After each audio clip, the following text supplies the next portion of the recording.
What's up, YouTube? Cam that guy here, back once again with another YouTube video. So I got a reaction video, man. I'm reacting to, in a nutshell, your brain blinds every 2 hours. Why your brain blinds you for 2 hours every day. This is what I want to watch. The world you see is not real. You're Whoa. not living in this very moment that you're experiencing, and nothing is like it seems. It turns out your brain constructs your reality as you're experiencing it. It edits your memories as they happen. It lives in Yeah. totally different time spheres and tells you a story about the world that feels real. What's going on and who's really in control of your life? The gap between Interesting. reality and you. The gap between Vision is reality and maybe our you. main source of information about the world, but in reality, we don't really see that much. Only a thumbnail-sized area of your visual field is in high resolution, while the rest is out of focus. If it doesn't feel like this, that's because it's made up by your brain, using a pretty neat trick. Each second, your eyes make 3 to 4 sudden jerky movements, saccades of 50 milliseconds, focusing from one point to another, scanning your environment to get different sharp images that your brain then edits together. During a saccade, your brain shuts down your... Interesting how they talking. They pretty much saying we be looking around and shit.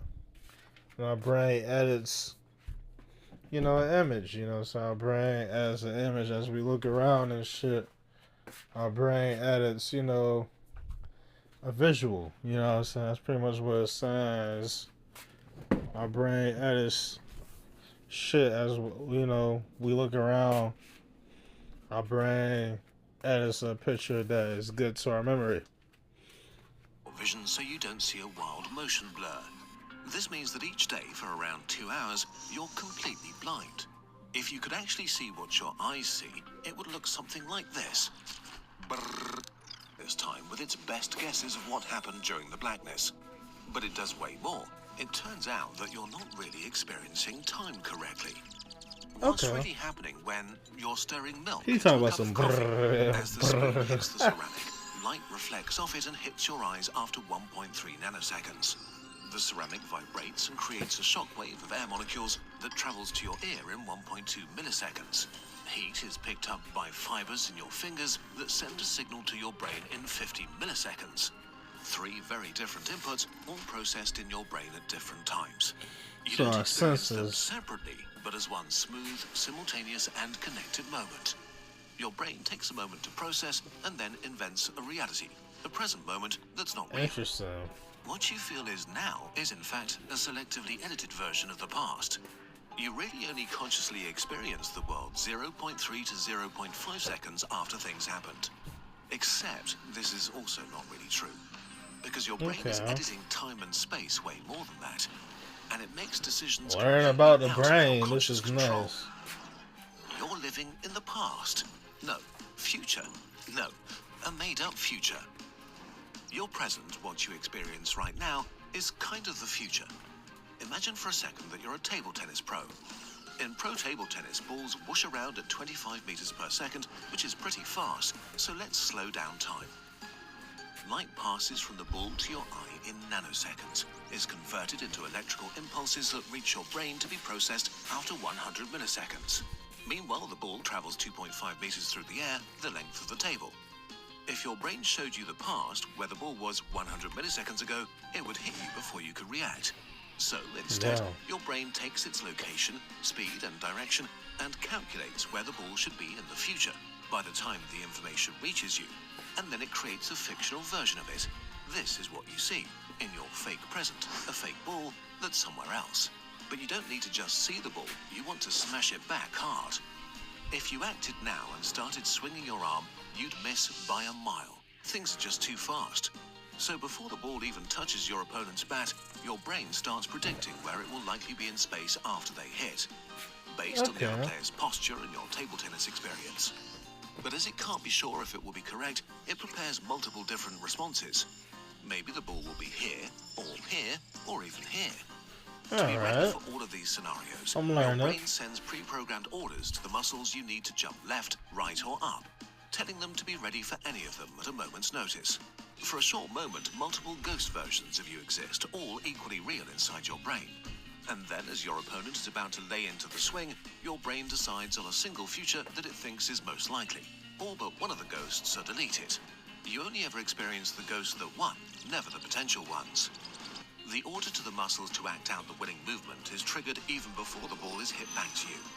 You are totally oblivious to this. By the time you consciously see the ball coming at you and decide to hit it in a particular way, your body has already hit it back. In reality, your brain already made all the decisions.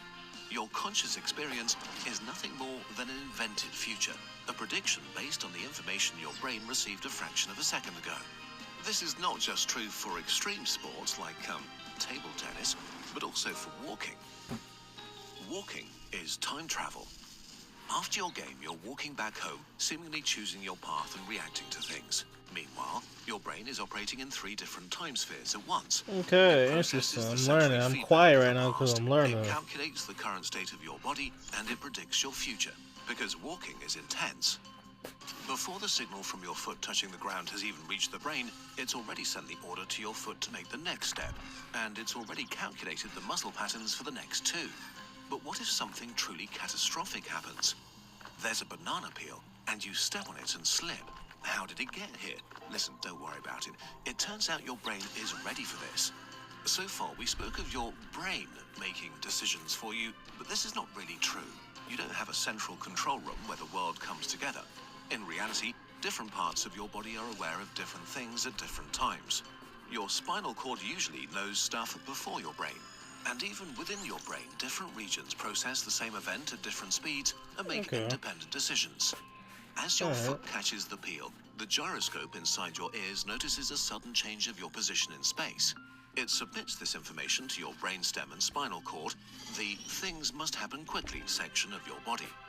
They immediately trigger emergency recovery patterns and send orders to different muscle groups.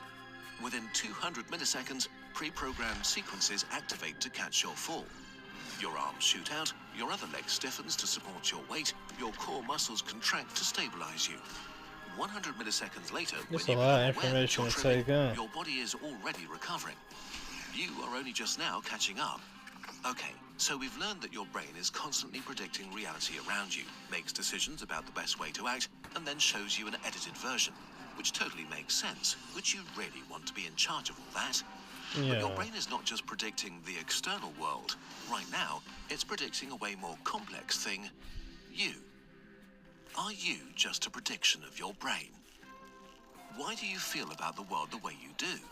Your sense of hunger, your energy level, and especially your emotions are not just objective reactions to what state you're in, but predictions. Your brain's prediction of what you'll need soon or need to be ready for.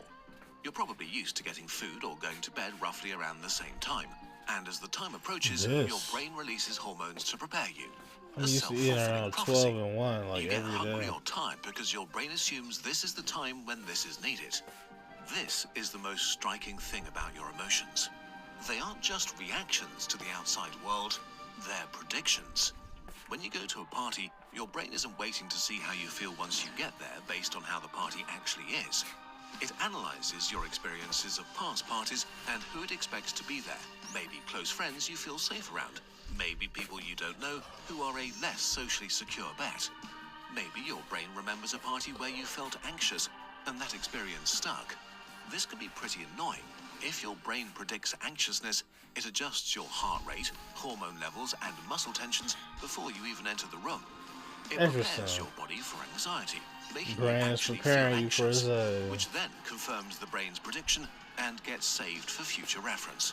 Does this make you feel like you're just along for the ride, forced to experience whatever predictions your brain feeds you? Thankfully, it's not quite like that. Your conscious self is obviously not the decider of most things as you go through your day. But that is not what it's good at anyway.